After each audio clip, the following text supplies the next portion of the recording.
ಈ ವಿಚಾರವಾಗಿ ಈಗ ಸರ್ಕಾರದ ವಿರುದ್ಧ ಅಶ್ವಥ್ ನಾರಾಯಣ್ ವಾಗ್ದಾಳಿ ಮಾಡಿದ್ದಾರೆ. ಶುರು ಆಗುತ್ತೆ ಇನ್ನು ಬಿಜೆಪಿ ಅವರದು. ಆರಂಭದಲ್ಲೇ ಸರ್ಕಾರದಿಂದ ಪ್ರಕರಣವನ್ನು ಮುಚ್ಚಾಕೋ ಪ್ರಯತ್ನ ನಡೆದುಬಿಡ್ತು.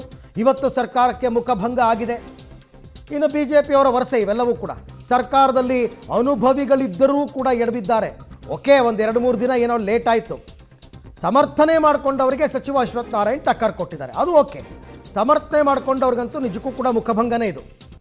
ಯಾರ್ಯಾರು ಸಮರ್ಥನೆ ಮಾಡ್ಕೊಂಡಿದ್ರು, ಯಾರು ಕೂಗಿಲ್ಲ ಪಾಕಿಸ್ತಾನ ಪರ ಅಂದಿದ್ರು ಅವ್ರುಗಳಿಗೆ ಮುಖಭಂಗನೇ. ಅದನ್ನು ಇನ್ನು ಬಿ ಜೆ ಪಿಯವರು ಹಿಡ್ಕೊಂಡು ಜಗ್ಗಾಡ್ತಾರೆ.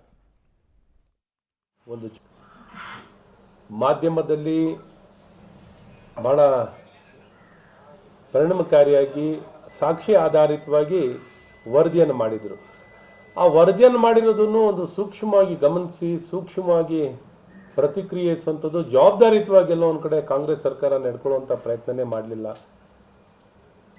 ಪ್ರಾರಂಭದಿಂದನೂ ಮುಚ್ಚಾಕುವಂಥ ಪ್ರಯತ್ನನೇ ಮಾಡಿದ್ರು. ಎಲ್ಲ ಒಂದು ಕಡೆ ಇದು ಇಡೀ ನಾಡಿನ ಜನತೆಯ ಭಾವನೆಯನ್ನು ಕೆರಳಿಸುವಂಥ ಕೆಲಸವನ್ನು ಸರ್ಕಾರ ಬೇಜವಾಬ್ದಾರಿತನದಿಂದ, ಒಂದು ಅಧಿಕಾರದ ಮತ್ತಿನಿಂದ ಒಂದು ಜವಾಬ್ದಾರಿಯುತವಾಗಿ ನಡ್ಕೊಳ್ಳೋದ ಕಾರಣ ಇವತ್ತು ಸರ್ಕಾರಕ್ಕೆ, ಕಾಂಗ್ರೆಸ್ ಸರ್ಕಾರಕ್ಕೆ ಸಂಪೂರ್ಣ ಮುಖಭಂಗ ಆಗಿರುವಂಥ ಪರಿಸ್ಥಿತಿ. ಮುಖಭಂಗನೇ ಇದು.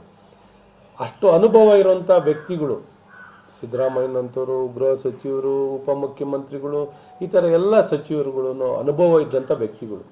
ಇಂಥ ಹಲವಾರು ಸಂದರ್ಭಗಳು ನೋಡಿದ್ದಾರೆ. ಈ ಸಂದರ್ಭದಲ್ಲೂ ಎಡವಿದ್ದಾರೆ.